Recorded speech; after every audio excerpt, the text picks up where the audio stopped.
There are some popular Canadian provinces that we've talked about on this podcast already, from BC and over to Ontario and beyond.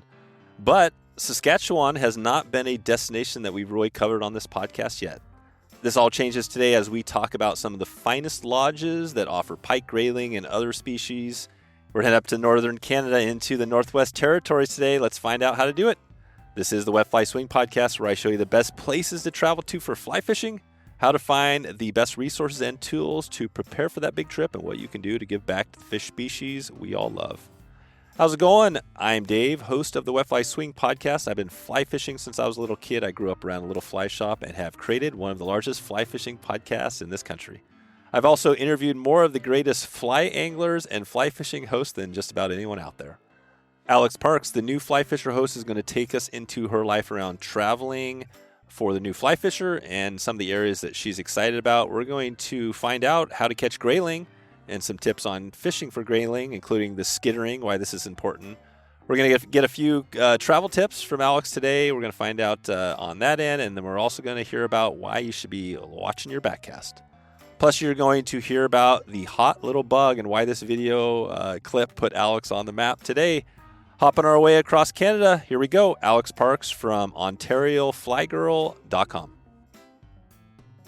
How you doing, Alyx? Hey, Dave. I'm good. I'm so excited to be on here. Oh my goodness. Yeah, thanks. This is going to be amazing. We got some good connections here because the new fly fisher, there was some tragic news to me. I didn't realize with Colin what was going on, but Colin passed away this year, and I've been having a good fascination with new fly fisher, because I think you have all just really put this, YouTube channel, but it's more than that, kind of everywhere, and you're doing some great things out there. So we're going to talk a little about that, but also just on your fishing. You're one of the hosts there, so we're going to talk about that, and then we're going to dig into maybe a little bit on your home waters, maybe Saskatchewan, Grayling, a little bit of that. But before we get there, maybe take into like what's going on this time of year for you. So we're kind of December holiday season is around the corner. Are you doing any fishing this time of year, or are you just hunkering down? Oh, well, definitely wanting to do some fishing. But Dave, I got to be honest, we've had no freaking rain. Oh, yeah. So we're all kind of just sitting here thinking, oh, no, I live just directly on the Grand River in Paris, Ontario. And so notoriously, this area is fantastic for the steelhead run that come up from the Great Lakes. And they actually just run right in front of our house, and they go to the Nith River. That's just, I would say less than a kilometer up the river from me. So, it's heartbreaking to look down, of my backyard and say, you guys there? Or, Right. I know you're there, but are you okay? So I know there's a lot of folks who, are traveling quite a bit throughout Southern Ontario to try and chase some of these amazing bullets that we get up here. But we're hoping for a little bit more rain. Thinking hopefully December, the snows are going to start coming. That would be great. But it's a super dream of mine to get my PV steelhead just off my backyard. That would be unreal. That is cool. So basically, yeah, you're right there. And steelhead are running. Are people fishing, December, January throughout the winter? They will, yeah. So, and they'll travel around. Like I said, we're right in a pretty good little mecca here in terms of whether it's Great Lakes steelhead or just from a trout perspective. You can go an hour, you can go 30 minutes, or you can drive a couple hours, and you're hitting every single species that you would truly ever want. Obviously, outside of grayling and all that stuff, but it's pretty fantastic to be in the region where there are so many species. Now, that being said, our fish per kilometer or fish per mile is not as intense as some of those places down maybe in the U.S., Utah area. We had visited the Green River last September, I believe it was, or 2 Septembers ago, I should say. We just passed it. But I mean, it was unreal to be sitting in a drift boat and just having the amount of browns and rainbows rise just in feeding time, and seeing just how many were around. So, here you really got to put in your effort and your time and sit on the bank and cry a little bit. Yeah. Then you got to get back up. Right. Is it mainly steelhead there? What are the species on the Grand? I know we've done a couple of episodes talking about steelhead, but what are the main species? Yeah. So the Grand, it's a little bit more of a warmer river. So while you can find resident trout, they're definitely there, but they will often go to some of the smaller creeks or tributaries to find colder water down in this area. That being said, up in the Grand, up in Fergus area is obviously almost world renowned for the trout fishery that's up there. So that's pretty amazing. I know quite a few people, our friends who are guides, and obviously ourselves, we've been up there for many years going for those just big, beautiful browns. How do you spell that? What part of that is Fergus? Fergus, yeah, Fergus, Fergus, Ontario. Ontario, okay. Yeah, it's a great spot. Again, people come. We've had people from all over the world come and visit and just hit the water there just to experience it. But it's pretty amazing for some good mousing at night as well. But then as you get down closer a little bit towards Paris, as I said, it warms up a bit. So while we do have the steelhead that come and run up, we've got great pike. We've got great pike fishing, and bass fishing is out of this world. Yeah. Wow. There's some folks down in the US that we'd like to have come join us and do some bass fishing. But I mean, the smallmouth are just pigs. I love them. They're so good. That's amazing. Well, the cool thing is I love this because, smallmouth is actually on our radar. We're doing a trip next year in 25 with Schultz Outfitters in Michigan, which is right across the ocean. I call it the inland ocean, but across the lake from you. So you got Michigan, but we're doing that. And I'm excited because smallmouth bass is a huge species. It's in their native territory. And I think people don't realize, for those that don't know Canada, but Ontario and where you're at, I mean, you're pretty much Paris, right? Is that in the Grand River area? It's actually where two rivers meet. Oh, okay. So yes, it's the Grand and the Nith. So the Nith dumps into the Grand. The Nith is it's a slower river. It's got monster bass. So, oh my God, if you can dial in the Nith, you are just cranking out the fish. It's amazing. But yeah, so Paris literally sits at the mouth of the Nith and the Grand. So it's just a beautiful, it looks like, I think it's actually been called the prettiest town in Canada for multiple years in a row. It's very, very old school, all cobblestone. It looks like a little French town. Oh, wow. Right in the little heart here. It's like our own personal Mayberry, Yeah, our Cheers, if you will. Yeah, so we go and we're waving to everybody, but it's very cool. It looks like, and again, just for the geography, Ontario, I think we all think of Canada as, okay, it's the northern, the provinces up north of us. But really, where you're at, you're down south. I mean, you're almost to like the latitude of like Chicago. Oh, you're down, you're right across from New York, between New York and Michigan. So you're almost part of the lower 48, as we say. But which means that you're not up in the frozen tundra, right? You have lots, and that's what I'm saying. So Grand River people are fishing year round out there. Yeah, I mean, obviously there's different regulations for every spot, but we're crying, Dave. We're crying down here because we missed the snow. I mean, last year we didn't get any snow, and this is common for everywhere. I mean, even up in the northern areas, but I mean, the runoff we just never got. And so spring was so difficult, and then you get worried a little bit about the health of the fish and the conservation. So, I mean, do you want to fish when there's not a lot of water? And so that's why we're crying for it again now. So hopefully, all the anglers out here are going to have a good season. But like I said, we're really going to have to put the time into just to make sure that we're keeping the species safe. We're not just going against all our morals and just trying desperately to get a fish, but we're also, taking care of, the time and place and all of those aspects that go into quality fishing in the area. Yeah, we've been talking a lot about the conservation, and we have episodes out there. I think it's probably super important, I'm sure, to what you have going too. I want to check on, you have the new fly fisher. We talked about that at the start, and you're traveling. I want to hear about that. How you became a host of the new fly fisher, because and we're going to talk Saskatchewan maybe and kind of heading into Canada. But tell us about that. How did you get to be at that position? I think a lot of people listening would love to be traveling around the country, the world, fishing with the new fly fisher. How'd that come to be? You know what? It's a funny story. It's a little vulnerable. So if everybody is okay with vulnerability, I'm here for it. But let me tell you, I owe Bill Spicer so much. And you're never going to be able to guess why. But it's so my dad, Jeff Parks, he's also a host of the new fly fisher, and we are so grateful to be able to work together in that capacity. I'll tell you a bit later, but we went to Scott Lake Lodge up in Northern Saskatchewan together. It was a birthday gift from both Colin and Mark to me to celebrate being in my 30s, to go up together. But so back in, I guess 2020, it would have been, my dad was invited to be on the show to be the guide, right? So he's had calm waters for about 20 years or so now. And so Bill Spicer and our cameraman, Jeremy, they came out to go ahead and film calm waters. And so they were having a great time. They're up in the Saugeen River. And my dad had said, I'd love for you to come, and to spend some time. And, maybe you'll get on camera, but honestly, this is just so exciting. I'd love for you to be there and, maybe do a little section if you can. So I said, okay, right. But the day before, this is terrible, the day before, my partner at the time had got some pretty terrible news, and had, been in a position where we were no longer together. Oh, wow. Right. And it was very, very jarring. It was very, very jarring. And it was very, very sad. So I was just really upset and thought, I'm not coming. I'm not going to do that. I can't be on TV. Are you kidding me? But it was such a huge deal for my dad. So I ended up going up there, and Bill Spicer was there and said, Alyx, I'd love for you to do a segment on nymphing. It'd be great to get you out there. Why don't you give it a shot? And, I'm telling him some of these details, and he was just the kindest gentleman.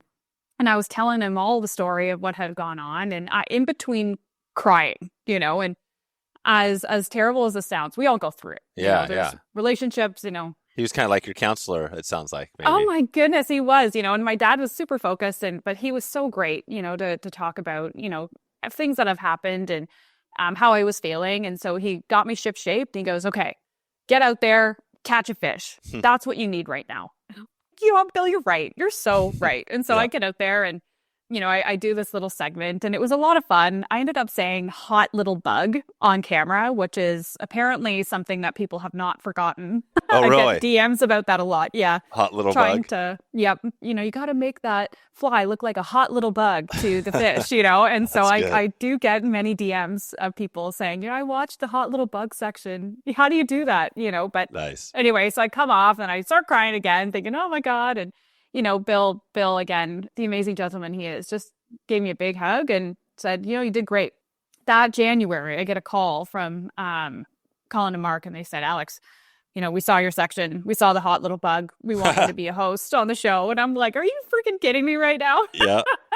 And so my moral of the story here is, in the face of, pain and adversity and just going through general life, at the end of the day, you just need a freaking fish.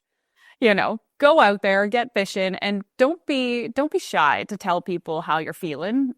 Because at the end of the day, it can genuinely just get you to where you need to be and having a good time. So that's the story. That's awesome. That is a good story. That's a good story. So hot little bug, and that is the was that the Scott Lake trip? This was before all that. This was my dad being a guest on the show. Oh, okay. And could we find that show out there? What would that show be with the hot little bug? Actually, that section isn't in the show. So it's a separate YouTube short that they had taken out. Oh, okay. We can go on YouTube and maybe find. I just want to put in the show notes if we can track it down.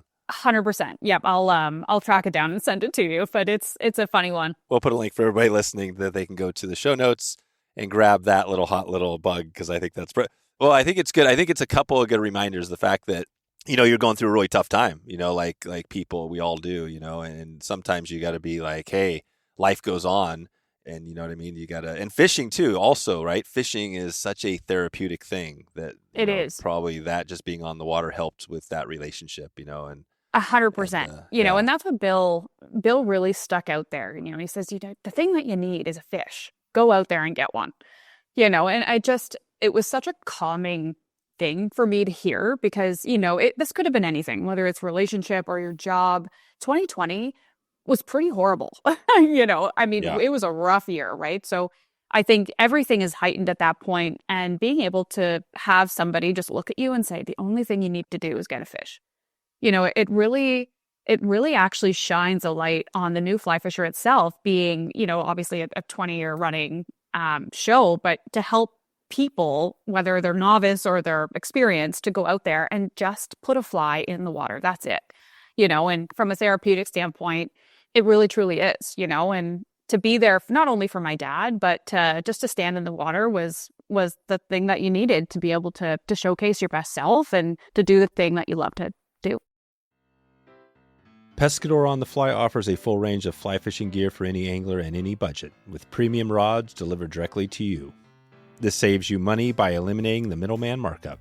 The El Rey G6 is the most packable high-performance fly rod on the market, performing like a 4-section rod but with unmatched portability. Never fly without your G6. Discover the El Rey series and more at pescadoronthefly.com. Don't let the chill keep you from your next big fish. Heated Core's Next to Skin heated base layer is your secret weapon for staying warm and comfortable during those early morning fishing trips or late season adventures.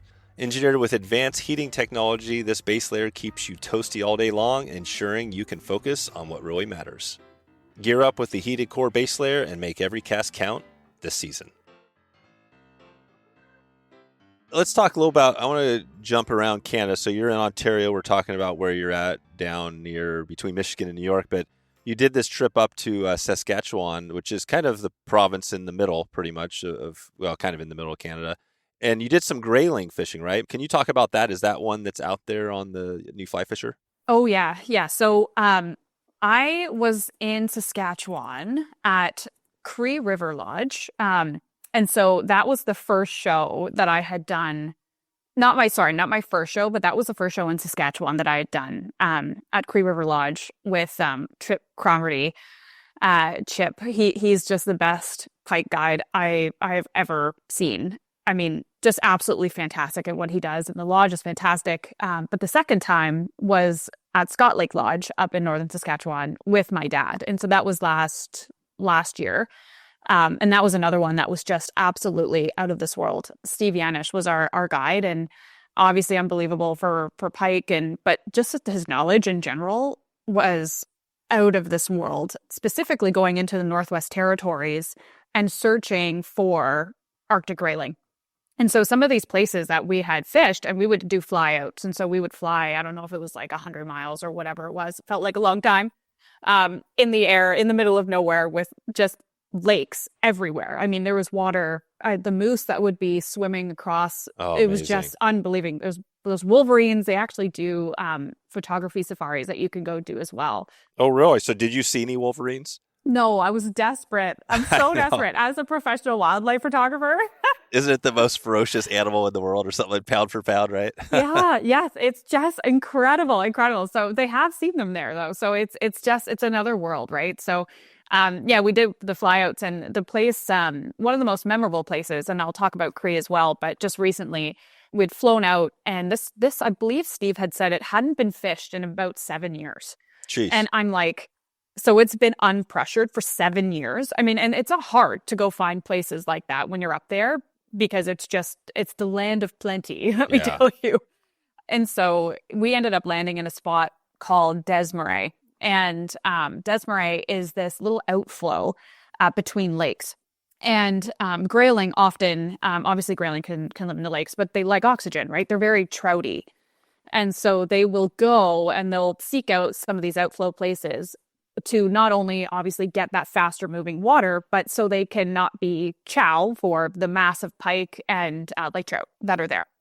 And so we were couching all these obviously big fish, but we fly up there, and it's a lot of like muskeg, right? It's a lot of this really soft, dense terrain. And so I was falling all over the place, quite literally all over the place. Oh, there she goes. She's down. Right. So it's kind of like, is this kind of like the tundra where it's all just basically water underneath it, and it's like a sponge? Exactly. And so obviously there's lots of bear that are up there, but the wildlife becomes less and less so the more north you get. And so lots of fireweed, and I mean, everything is scorched up there as well. It's in the air.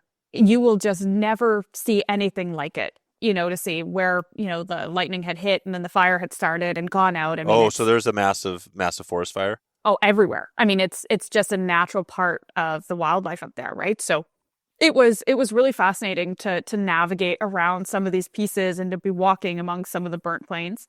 Anyway, so we get there, and for reference, this was the first show and the first real true fishing excursion that I'd had after recovering from a complete ACL recovery and repair in my left knee that I tore while steelheading, of all things. Of course I did. And so I'm nervous, right? And so we get up to this place, this outflow. It's not very long. It's less than a kilometer. And so we're in the zone, and, Steve is guiding us to some of the better places to get into these spots because it's brush, right? You have to be really specific about where you're standing, because the little river there, or outflow, I should say, is just bowling balls. I mean, it is some of the most difficult, rocky underriver that I've ever experienced in my life. But with the amount of rocks and the more pockets and everything, is obviously that's where the fish are going to be. And so I'm standing there, and my dad has never caught a grayling before, and I had at Cree. And I'm telling him, grayling like to see the fly not as a trout does, but as like they're incredibly aggressive. Right. To the surface, like on the surface? Definitely on the surface, but it's just they need the skittering motion. Oh, right. They need action. They need action, yes. So like wild trout like that, there's so many multiple things that you can do in order to land one, right?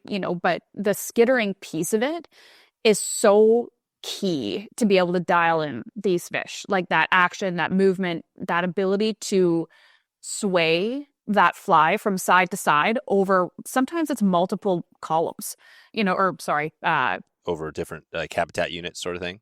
Yeah. So like if you want to start from a little bit of the underbrush, obviously they're going to be there. They're hitting anything that's dropping out, but you're going to be going over multiple different seams, I should say. Like cross a seam, like a riffle and then like a pool. Correct. Yeah, gotcha. Yes. And so while, with trout, you kind of want to dial in that one seam. You want to work it really hard. You're not necessarily going across everything. While we want to cover water, you're being very meticulous with it. With grayling, oh my God. I mean, they are torpedoes in the mini sense.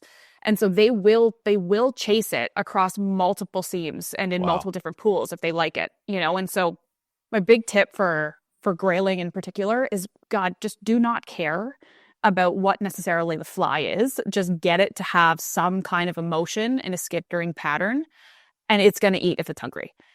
I have never experienced anything like this before. When they turned on, I mean, they were flying around us, just flopping and flying out of the water, and they are aggressively out of the water entirely, their bodies. And so you can see their little fins as they're falling, and you're thinking, oh my God, I got to see that in the water, right?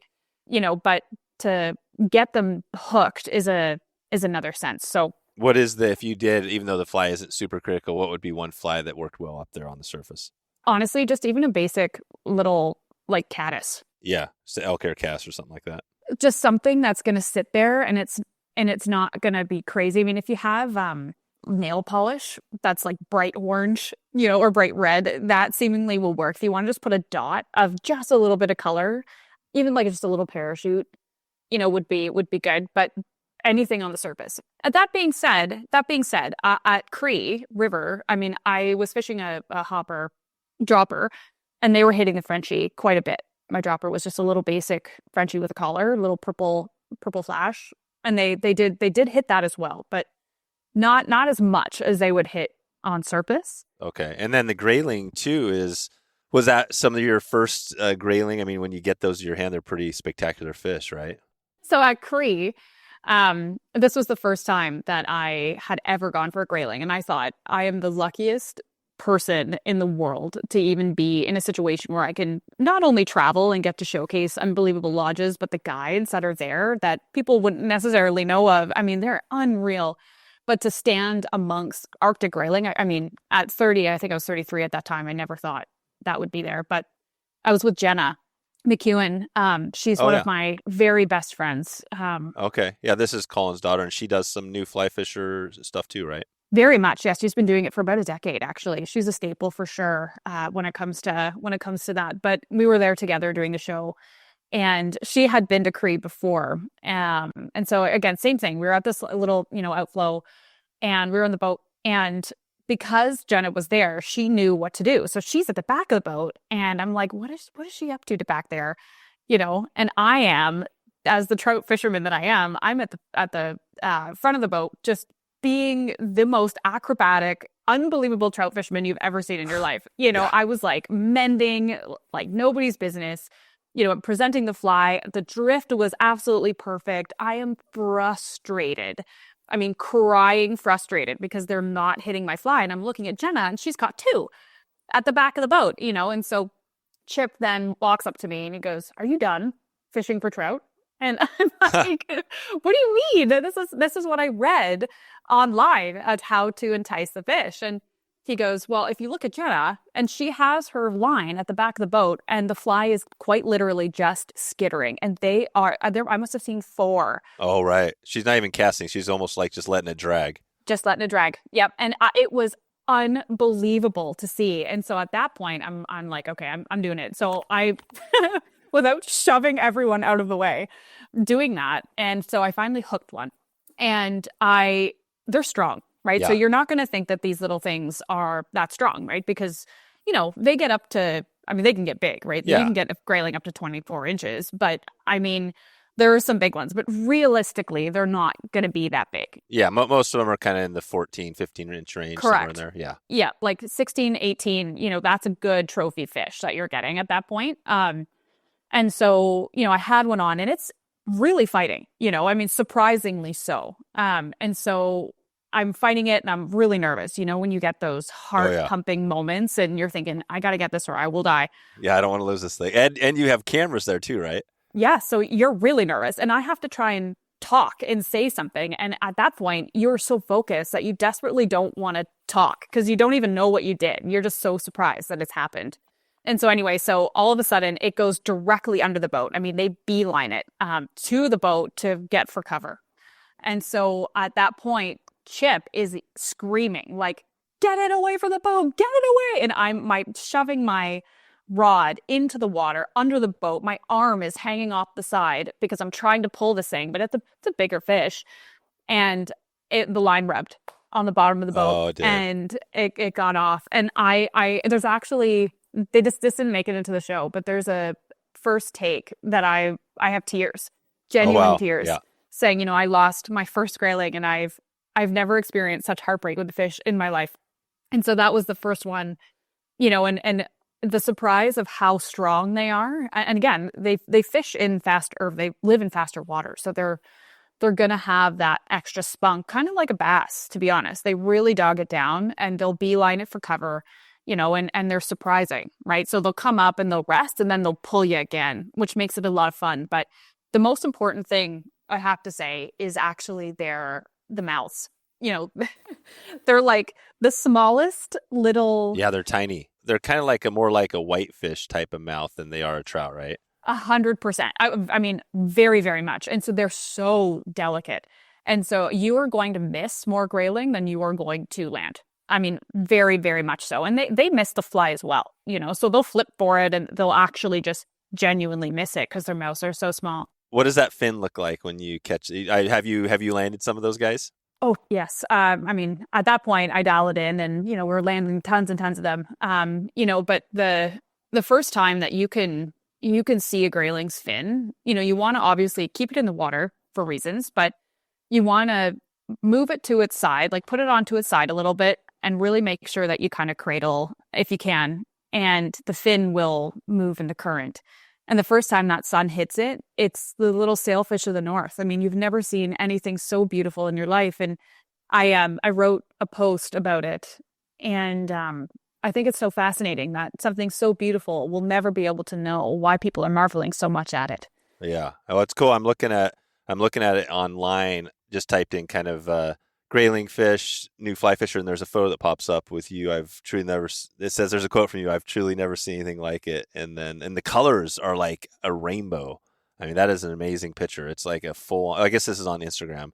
That is a beautiful fish. It's from Cree. Yeah, this is the Cree River Lodge, May 16th, I think. Was that from this? That might've been from this year.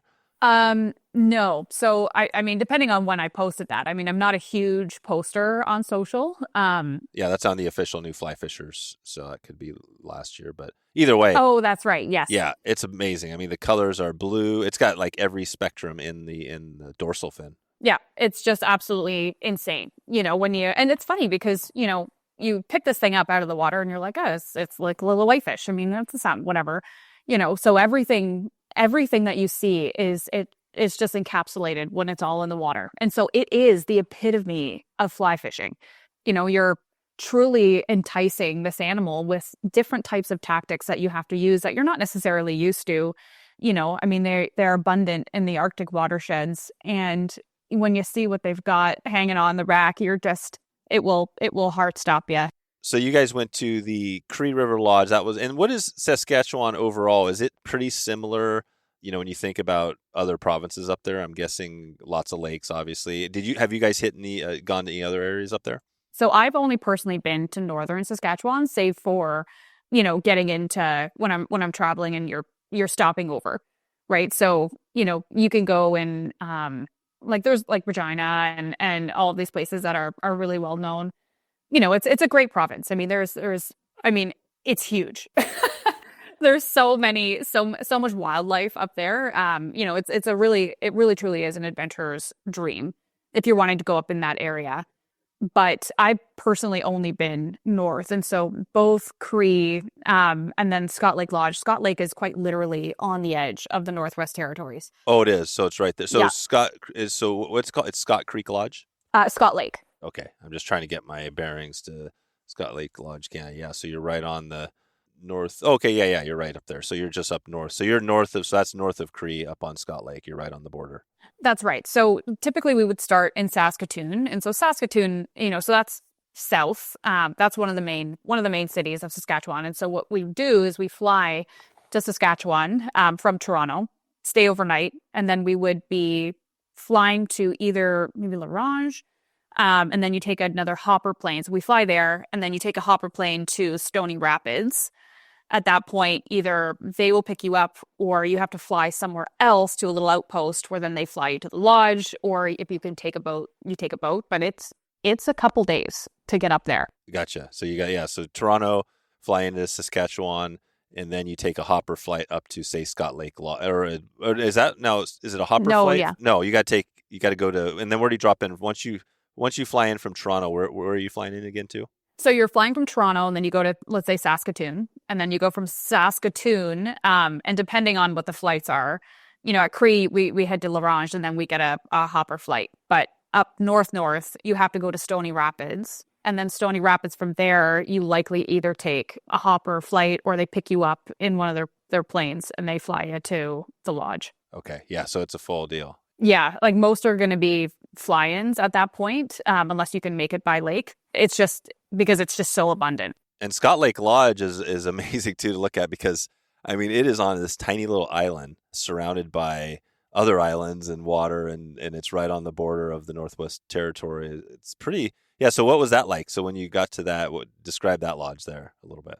I mean, this place is a bucket list event for your life. I mean, the people that we met up there, so many of them said, I've been saving, my whole life to come up here and fish here. And, and while it's obviously it's a premium lodge, but it's mostly just the adventure to get there, right? It's you take the time off work, you practice fishing, because when you get up there, you want to catch something, right? So, and the guides, I mean, it's rare that you're not going to catch something up there. The guides are absolutely out of this world. They're on it. What are they? And is it, what are the main species there?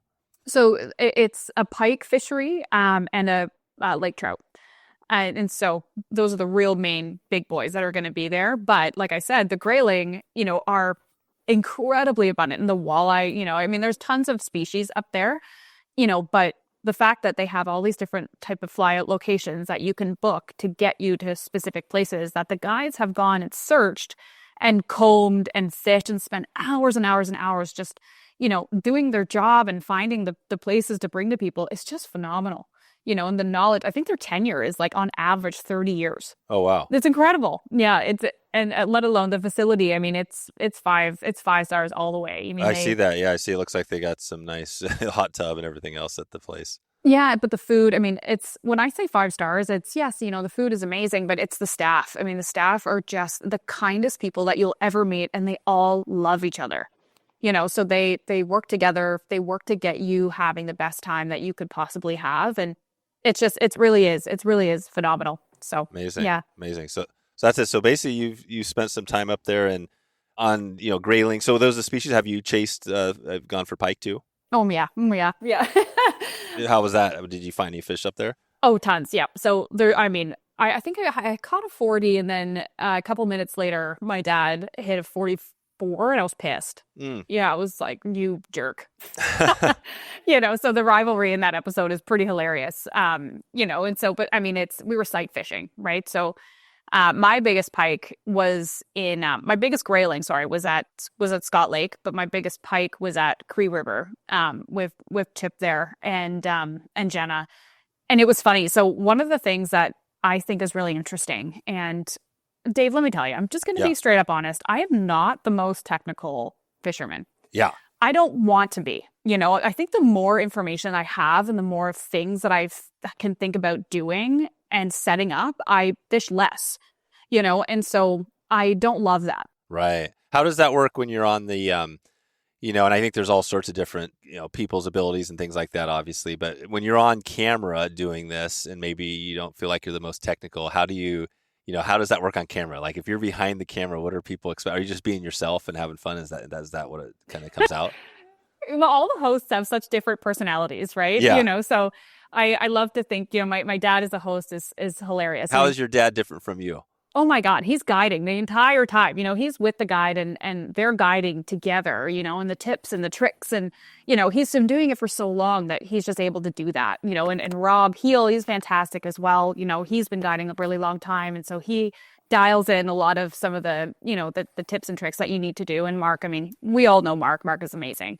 But when it comes to myself, I tend to laugh a lot. I make jokes, I put the fly in the water and I catch fish, right? And at the end of the day, that's what I want fishing to be. It shouldn't be so intense all the time. And, social media can really promote this sense of, almost like, I don't even know if this is a word, but discommunity. We want it to be such a community, but social media can really pump up either the rivalries or like, oh, well, you didn't do that. You're not as technical, or you're feeling a little nervous. Oh, right. Yeah. Like you didn't, you swung for steel, or you a nymph for steelhead. So you're a bad person because you didn't swing your fly, right? Yeah. Oh God. Or even the rivalry between real steelhead in quotes and fake steelhead in the lakes. And I'm like, God, if they're migratory fish, they are hauling ass to be able to get to where they're going,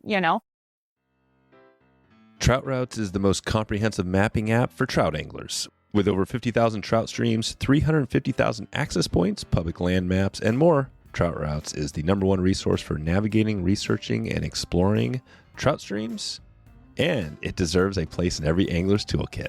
I was in New York fishing recently. My first time in New York fishing, I had the Trout Routes app, and I was able to check out and access public access points through the maze of private property on the rivers we were fishing. And after I got into the stream and was fishing down through a run, I wasn't quite sure. I saw a house down below. I wasn't quite sure where the property lines ended, but given that I had Trout Routes, I was confident where I was fishing, and I was able to assure that I wasn't trespassing. You will be fully prepared with offline maps. You can get driving directions to points of interest, drop pins, add your notes in the app, all while keeping all of your data private to your account only.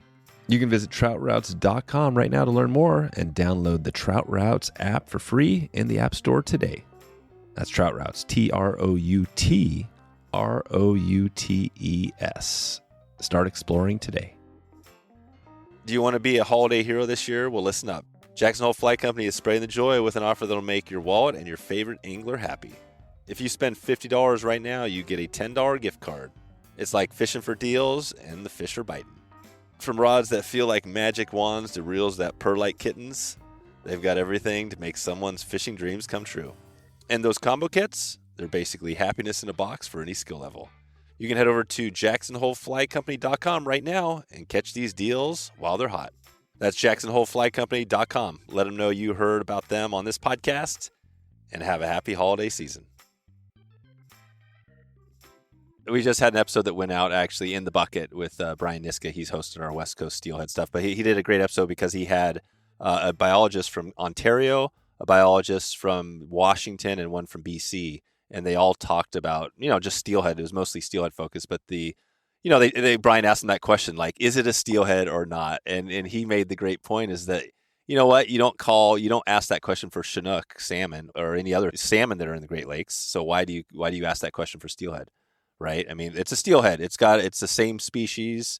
It's just got a different life history, essentially. I love that. You know what? I love that. At the end of the day, they're migratory. As I said, they're hauling ass to get to where they need to be.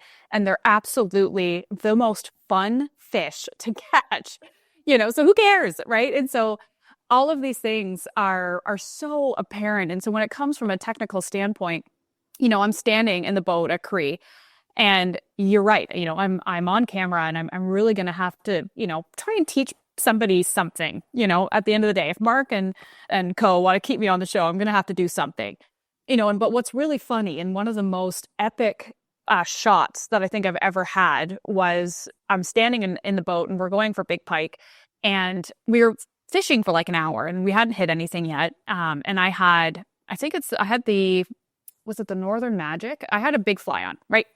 You get a really big fly.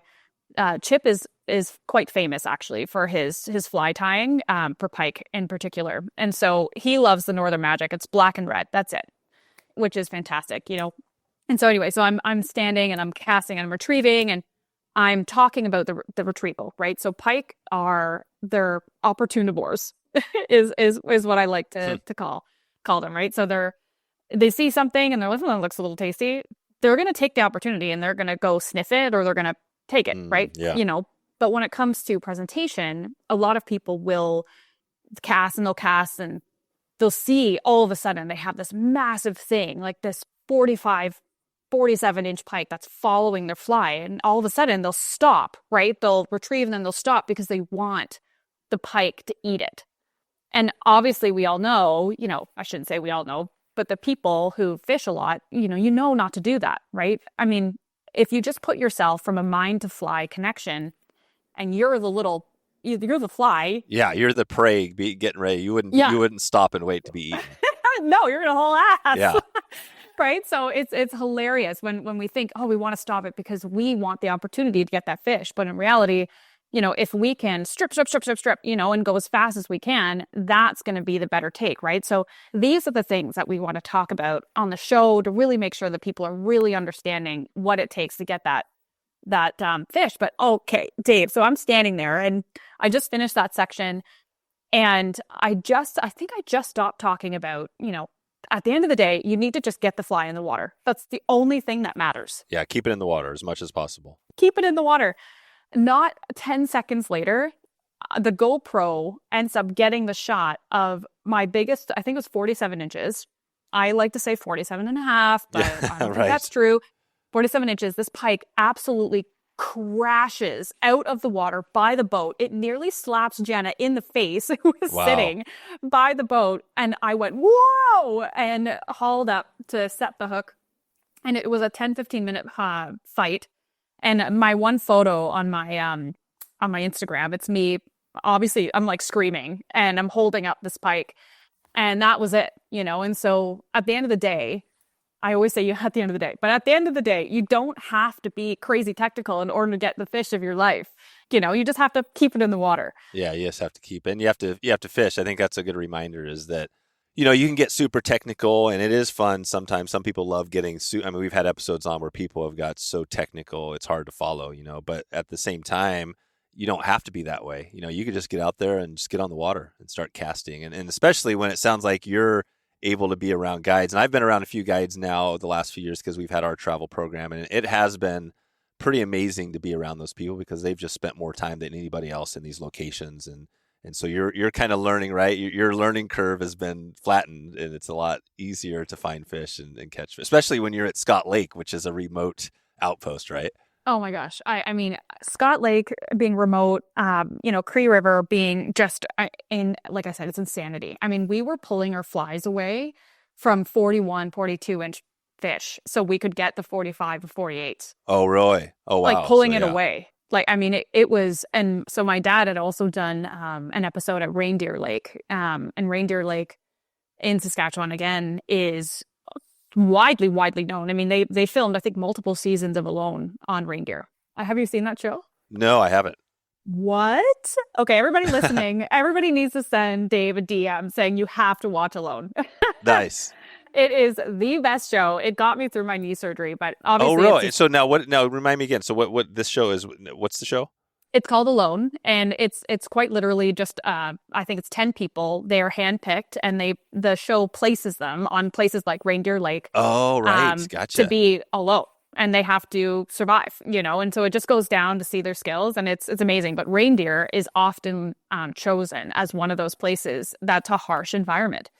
And so my dad, he's sending me messages, and he's in the water with this pike that has a belly on it looking like it's eaten another fish the same size. Right. It is just unbelievable. So, Saskatchewan, I feel like it can be a little bit slept on in terms of people, especially in the US, wanting to go and travel around up to Canada.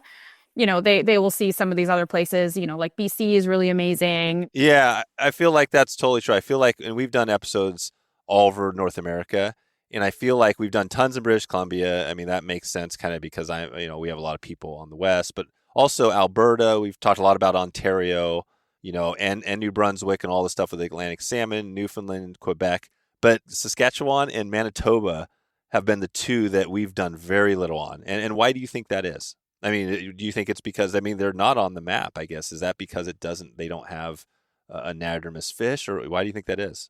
I hate to say this. I hate to say it. But I just think it's maybe even a little bit of that cliche, oh, you're going to Saskatchewan, eh? Right. Like that kind of Canadian vibe of like, what's up there? There's nothing there. They're igloos, but it's just so wrong.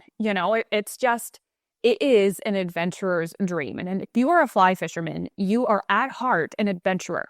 Talk about tying a fly with feathers and fur, things that have been living, to entice a living thing while standing within a living thing and moving like you are another living thing to grab that thing that you never thought you'd be able to get in your life. This is what the epitome of Northern Saskatchewan or Northern fishing, Manitoba, God's River, God's Lake. We have episodes out there. It's unreal. But it's the epitome of adventure. You are truly putting yourself to be that species, and it's amazing. It will change your life. And I have to be completely clear. Being and living down in Southern Ontario, I was never, ever a pike fisherman, ever. You catch a pike down here and it's amazing, but it's also, they're a bit maybe slower. They're a little bit slimier. They don't taste as good for sure because it's warmer water. But as soon as you head up, even Northern Ontario, 100%. But if you get into those other areas, pike will change your life. Oh, really? So are pike different up north? Are they not as slimy in the cold? Is it colder water? Is the actual physical thing of the pike different? Well, from a colder water perspective, that's what they like. That's what they want. Obviously people are going to come at me and say, no, they want warmer water. They sun themselves, true. But cold water pike, yes, they're a little bit less slimy. They're less smelly. They taste really, really, really good. So pike are good eating. Oh, God. Because you wouldn't think, I always have the thing like the duck thing, right? Anything that eats fish, eats other fish, I think of it like as not as good but I have no idea. I'm just throwing that. That's like a misnomer, I'm sure. But so, yeah, but they're good. They're good to eat. They're good.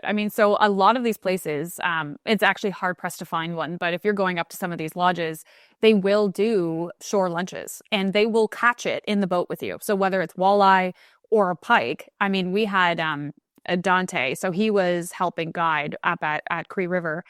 And he just pulled out two probably 30, 35-inch pike. And then he brought them to the shore. He cleaned them right there and showed us exactly what it is that we need to do and how to do all of the things that I have never done before, clearly. And then they'll make it right there. And you're eating these fried fish. They take a bunch of lard and obviously oil and they fry it all up there for you. And it is the best thing you have ever eaten. It blows away any fish and chip that you've ever had. And it's just phenomenal. But it's crazy that they just catch them right there and you're eating. Wow. It's pretty cool. That sounds amazing. Cool. So we're getting a little taste of, of the province. Anything that we should know else about Saskatchewan? Anything, you have other insight on the whole trip? It sounds like it's pretty amazing. Just try it out. Again, if you're there and you've never really caught any pike, there's a lot of people who do, but a lot of fly fishermen in particular who haven't, Yeah, pike for sure. Right. It can be it's like trouty. The majority of people trout smallies, amazing, but. Yeah, pike, I think pike seems to be the, you have muskie, which is kind of the brother or whatever they call it, cousins, but muskie are super, super hard to catch. And pike are the ones that are very similar to muskie, but they're just easier to catch. So I would think that, I think it's the challenge thing, right? It's like the harder the fish is to catch, I think sometimes more people want to try to get it, right? Or at least that's it. But no, I think pike is for sure a bucket list fish for a lot of people. I mean, I would love, It is. I mean, anybody listening now, if you wouldn't like to go up to the Northwest Territory and fish for pike, right? I mean, I think it's got to be on that list. Well, I can sell it. Let me tell you. I mean, because it changes how you. I actually said to my dad, I said, Dad, I wish that I would have learned to fly fish with pike in some of these northern areas. And you don't have to go far to get the cold water pike, right? I mean, we can just drive 6 hours north from here and you're getting the same fish. But I said to him straight up, I truly wish that I learned on these because they make you a better fly fisherman. Your retrieval, how you're presenting the fly, what you see when you can sight fish, their behavior, and then how to set and how to fight. I mean, when you're strip setting, that's a completely different set than, like a trout set or whatever. And it dials you into feel. And a lot of, I find, fly fisher or anglers, I should say, they rely less on feel and more about like if there's a tug or if there's movement or whatever and they're hauling it in or whatever. But you need to be able to feel what you're doing without a fish on the line, get the rod tip in the water so you can really feel, the like bump, bump, bump, stop, practice what a fish does. Are they subtle sometimes with the pike, the take? Oh, for sure. Yeah. I mean, there definitely can be subtle, especially if you can't see them. The bigger ones will either be on a spectrum of a soft take. Like, I mean, you'll see the balloon mouth and it'll like scare the pants off you. Or they'll be aggressive as heck, right? But it's actually the torpedoes of the 30 to 39 inches. That's are my favorite. I mean, they're like teenagers. And so they are cranky and they don't care. They don't care. They're hungry. Like they're cranky, they're hungry, and they just rip it out of your arm. And it is fun. Oh my goodness. Like, I mean, and like I said, I never really wanted to go for pike. And now I just constantly wish that I just had gone up there and learned how to be a better angler just based on their behavior. So just go. Yeah. Just go for it. Cool. Just go. This is kind of a random question, but can you drive from Toronto up north over to Saskatchewan if you wanted to? Yeah, you absolutely can. Yeah. There's a good highway system. You can just cruise all the way across Canada. The short of it, you can absolutely drive across Canada and you can get up into Saskatchewan. But the places, the farther north you go. You lose the roads when you get further north. 100%. And it just becomes more, I mean, and you can see it on the map. It just becomes a little bit more wild, I should say. Wild. I'm guessing, from Toronto, you could just kind of cruise up and then go towards Winnipeg eventually in Manitoba, right? And then eventually, I don't know. What is the big city in Saskatchewan? So there's Regina and Saskatoon. Okay, Saskatoon. And Prince Albert is there too. I'm not sure where that is. I see Saskatoon right there. Yeah, Humboldt. Okay. So that's a Saskatoon, right? So that's kind of more, just above Montana, essentially. We're kind of up in that. And then you got Calgary, which is further if you head down south into Alberta. Oh, I got to be honest. I went to Canmore for the first time this year, and we did a drift, and it was unbelievable. Oh, is this on the bow? Yeah. Oh my God. It was just unbelievable. Well, who'd you go with on that one? Wapiti Sports. Nick Schlachter was our guide, and he was just out of this world. I mean, I could not have asked for somebody more fun and engaging and just incredibly pleasant to be with while we're out there. And, I walked in, it was so funny. I walked in and, I said, I'm still learning, but we'd like to have a day to drift. And, I always like to err on the side of, if somebody asks you, have you fly fished before? Always say, if you have, say yes, and I always add that I'm still learning, because you are. At the end of the day, if you're fishing a new river, you really have no idea what to do.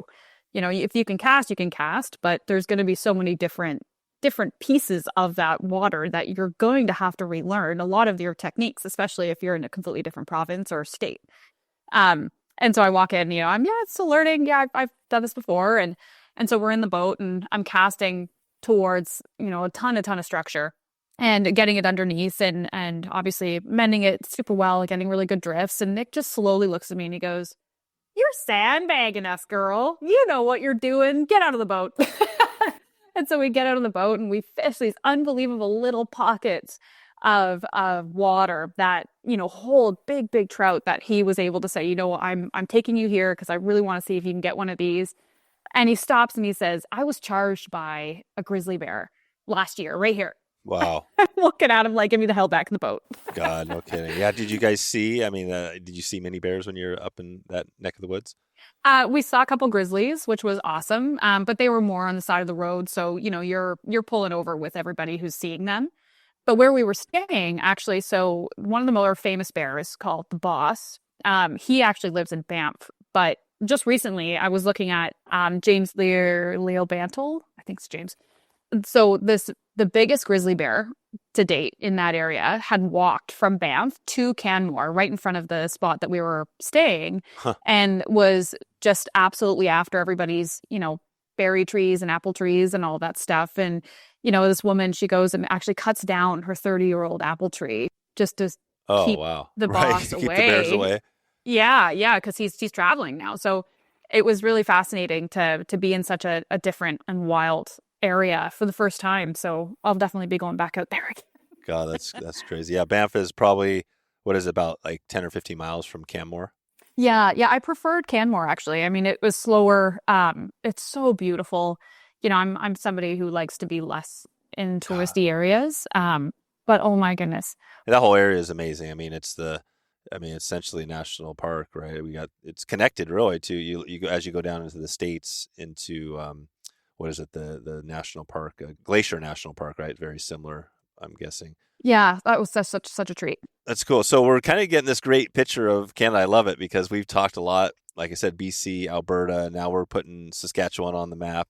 And is Manitoba, is that one that is also on your radar for trips and things like that? Yeah, oh, absolutely. So I was actually supposed to go to a couple places in Manitoba, but I wasn't able to go this past year. That made me really upset. Yeah. But like I said, my dad's done a couple shows up there, very specifically God's River, God's Lake area. If you watch that show, it would just blow your pants off.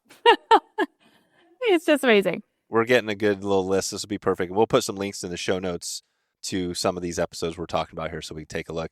Let's start to take it out of here. We have our kind of our Wet Fly Swing Pro segment here we do, and this is kind of a shout out to some of our pro members, that are in our group, this is like our group to build trips together. It's kind of essentially what we're doing. And Kevin Talbot, shout out to Kevin. He's kind of a newer member in there, and we're going to be digging into some trips. And that's what's cool. I love doing these episodes because I think we're going to shed some light on some of these areas that we haven't thought about.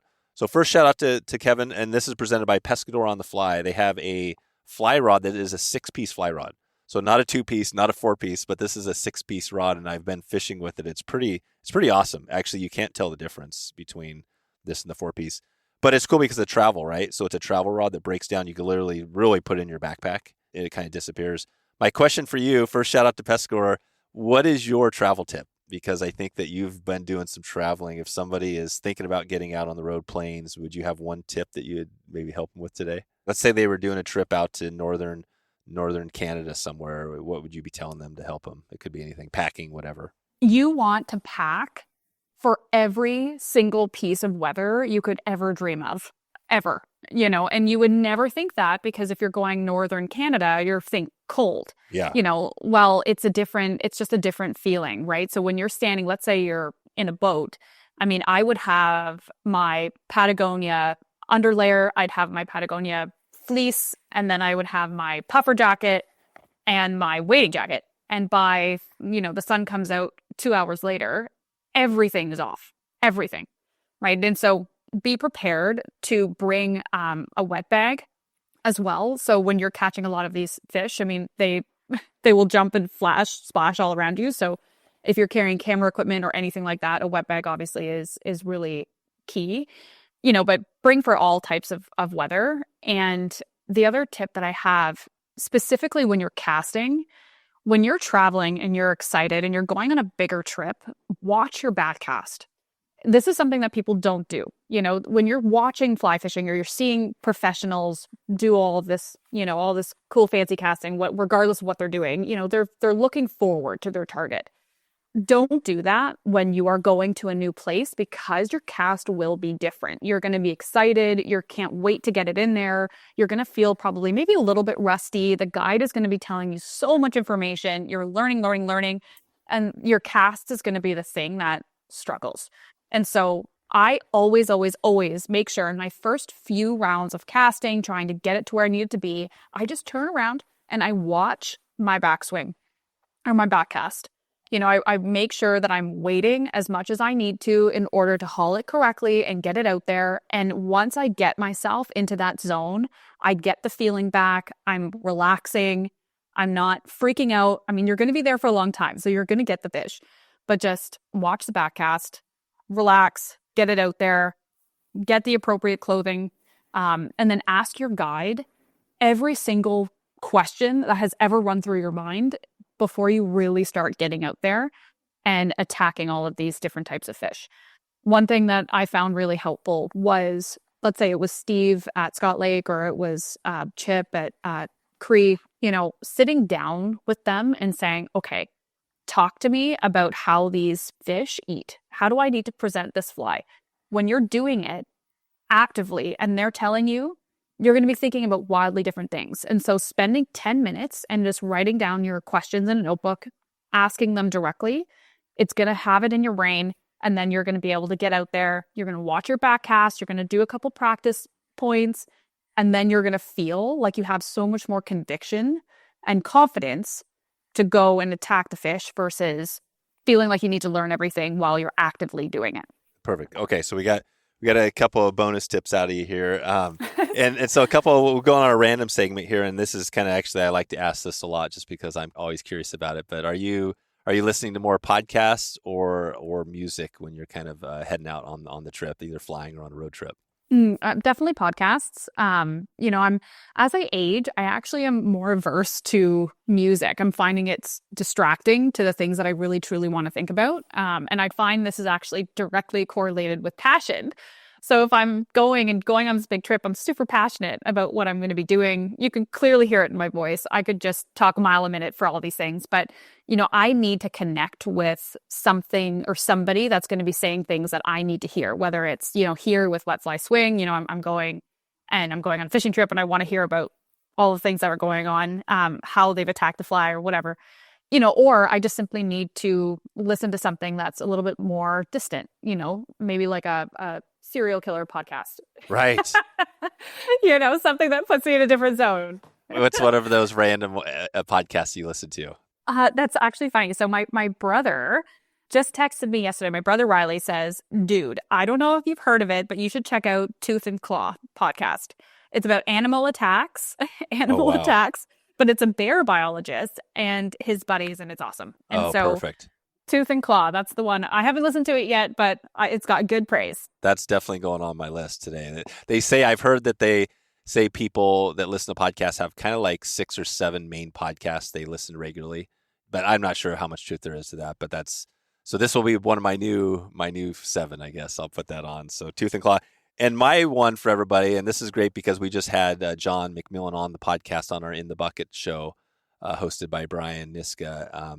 And this one is called The Deep Wade. And this is John McKeown and another person who talk about basically salmonid. They're biologists as well, and they talk about issues with salmon and steelhead. They love steelhead fishing. So that's another good one. We'll put The Deep Wade out there. So we give folks a couple of good podcasts to check out this week. Awesome. Love it. So cool. Well, tell me this. Another one. You're up in Canada, so I got the Canada question is always hockey. So are you a sports fan, or do you have a hockey team? I do have a hockey team. It's the Leafs. Everybody stop freaking out. Don't come at me. I gotta be a Leafs fan. Right. They're gonna do it one of these days. Yeah. You're in Toronto. You're right within like what? Are you within like an hour of Toronto? Yep. Exactly that. Yeah. You're an hour of Toronto. So obviously Toronto, and why would people be? Is that because Toronto's so awesome with Maple Leafs, or what? Or is there another Canadian hockey team up there? Oh yeah. Well, the Ottawa Senators, there's tons and tons of hockey teams that are in the area, but the Leafs are notoriously, doing things that people don't want them to do. And so it's just, you love to hate them. Oh, what is that? Like, what would that be that they don't, what do you mean? Losing. Oh, they're just that, like they should be better. Yeah. No, they are. They're very, very good. They always do well up into a certain point, and then they stop. So, again, please don't come at me in the comments. It's one of those things. I'm not the biggest hockey player, but I'll tell you, I just got back into golf this season. And golf and fly fishing are so similar. It's ridiculous. So if there's any golfers out there, please talk to me about that, because I do want to talk all things handicap and swing. Right. And what's your handicap? Are you like what is? I don't even think of handicaps because I'm so bad. But do you have one? I do. It's not in the Canadian thing yet because I'm not a part of a club at this point. But I just broke 80 this year. So I broke 90 and 80 in the same year, which was super fun. So I shot a 79, and so I think they're clocking me at about a 12 to 13 handicap just based on my app that I use. Right. And handicap means basically how many shots on average are you above par? Is that how it is? Yeah, pretty much. Like from an easy standpoint, it takes your last 7, your best scores, and it takes the average of that. And there's a lot of it goes into a handicap, but my dad was a better than scratch golfer actually back in the day, and he turned to fly fishing. And so often when he's guiding, he will give golf analogies, Yeah. It's such a well-renowned sport, but it's fantastic.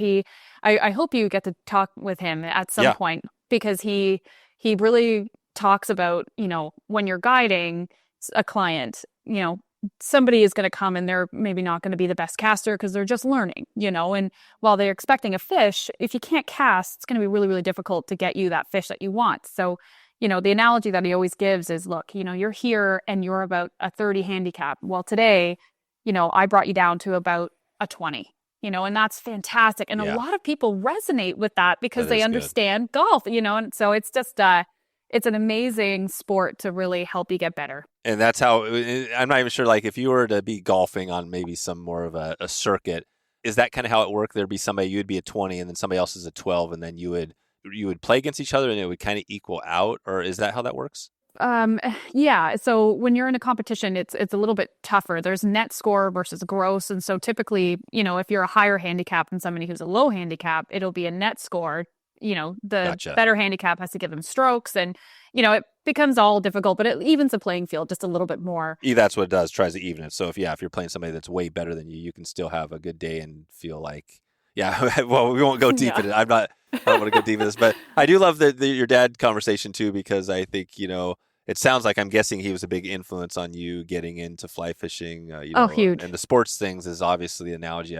We find that a lot too. A lot of experts in other sports are always good fly fishermen, but is that kind of the short story of your dad? Did he get you into it? Oh my gosh, yes. I mean, I followed him around, played golf and did all that for such a long time. And then he stopped playing golf and started fly fishing. And so I followed him around and started fly fishing. And, he's my best friend. I'm lucky. I'm very lucky to be able to have similar interests and drive for the sports that we do together. And, I'm lucky to have learned from somebody who is so inclusive of wanting everybody to be able to learn how to fly fish, and making it easy for them to understand that, you don't have to be amazing at something to just go and stand in the water and put the fly in there, so he's just excellent. I'm so biased, aren't I? No, that's awesome. No, I love it. I think that's important. Obviously, family is huge. So, well, I think we're going to have to leave maybe the ACL conversation. I think there was a big chunk there, maybe till the next one, but give us a quick tip on that. So you had this big injury, steelhead fishing. For people that are struggling with injuries, or maybe they're getting older and they can't do what they want to do anymore, like fishing the deep run in a steelhead, what would you be your advice to that person? Yeah, this was a massive injury that took me out of fishing for nearly 2 years. The recovery is a big deal, and so it allowed me to look at fishing from a totally different light, and less about the fish itself and more about the journey it takes to actually get the fly to the fish, starting with your own self. And so often we'll just go and we'll walk into the water and, we'll start casting, we'll just haul it in there, which everybody, I think few people on this podcast say, stop doing that. Right. Some people read the water. Read the water. But it's now turning into a point of, okay, let me map the steps that I'm going to take to the best position I can be in to actually get the fly there. So when you're visualizing each drift in a section to analyze body capability and then fish enticing, that visualization actually makes you a better fisherman, because you are, without being woo-woo, you're almost manifesting the idea that it's going to happen. And so you're going to just present the fly better. And so it's really changed my life to say, that's a fast pocket of water and I need to figure out how to get to the rock beyond it so I can lean on it, do a steeple cast, put my fly in that specific location, mend it as hard as I can upriver, and then follow while gripping the rock, the fly, standing up to set it, and then slowly trying to get back by backing up and planting my feet. If you can do that, you can visualize that whole scenario. You're now just genuinely being more positive. You are moving into the water with conviction, which enables you to have confidence to say, I can get the fly there. So then when it does hit the fly, you can set it and feel safe and prepared to know what exactly it is that you're going to do because you've thought it all before. So it's really changed my life to visualize everything instead of just go and do it. Visualize. That's amazing. Yeah. And that goes back to the pro athlete too. You talk to anybody, visualizing before, you have that big game. It's like visualize yourself, making the final shot, being the champion, right? And that's positive. I mean, whatever that is, it helps, it's positive reinforcement. And then I'd say adding to this, we just had an episode on the Missouri River with Headhunters Fly Shop, and Mark was talking about practice. He literally still has one of those yarn rods, which are the Echo yarn rods, and he's still 10 minutes every single day. He casts that for 10 minutes. And he said he's a pro. He's a pro. That's his life. And just like any pro, and so it's reminding all of us that, hey, this is, you can not do it and just go out and fish whenever you want. That's totally fine. But if you want to keep getting better, the practice is kind of the key, right? Practice. 100%. It's funny. I do have a hard time with, saying I'm a pro, and when it comes to, and not to say that because there are pros, but for myself, I mean, the fish, you're never going to be able to control the fish. It's every year it's different. It's different. And you are, I mean, that's the cool thing about this. Like, it's even the online stuff, I mean, I can't remember who said this quote, but if you're only 10 or 20% better than the person that's learning from you, that sometimes is the best thing to have because it's easier, like sometimes for people to learn from somebody that isn't the super duper expert. I'm not sure if that applies always to fly fishing, but I think just in general, you know what I mean? So you shouldn't feel like, even myself, right? I think we all have that imposter syndrome. Sometimes you're like, oh, who am I to be out here teaching somebody? But at the end of the day, there's probably people that are just below you that are loving to learn what you know. Yeah, exactly. And it's the fish that make you feel like an imposter. It's not anybody else around you. It's right. The fish. It's the fish. They're the jerks. Good. All right. Well, I'll leave it there, Alyx. I think this has been amazing, getting a perspective on, again, going into Canada, a little deeper into Canada. And I think this is firing up everybody to learn more about, Saskatchewan and kind of what we talked about today. So, yeah, I appreciate all your time and looking forward to staying in touch.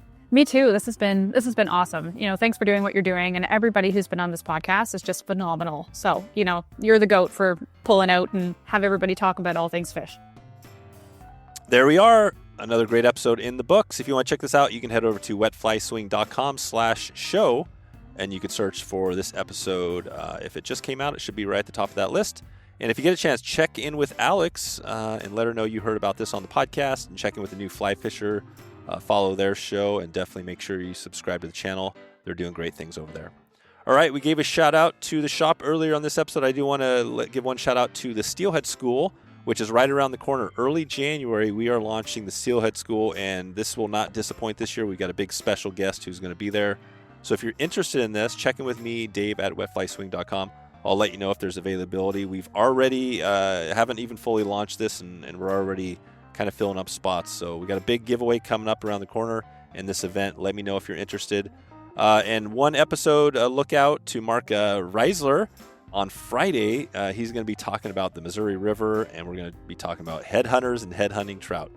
That's all I got for you today. I hope you have a wonderful day, and I look forward to either talking to you or seeing you very soon. And I hope you have a great morning, an amazing afternoon, or a very, very good evening if it's late in the evening. I hope you're having a good evening out there, and I hope to see you on the next episode. We'll talk to you then. Thanks for listening to the Wet Fly Swing Fly Fishing Show. For notes and links from this episode, visit wetflyswing.com.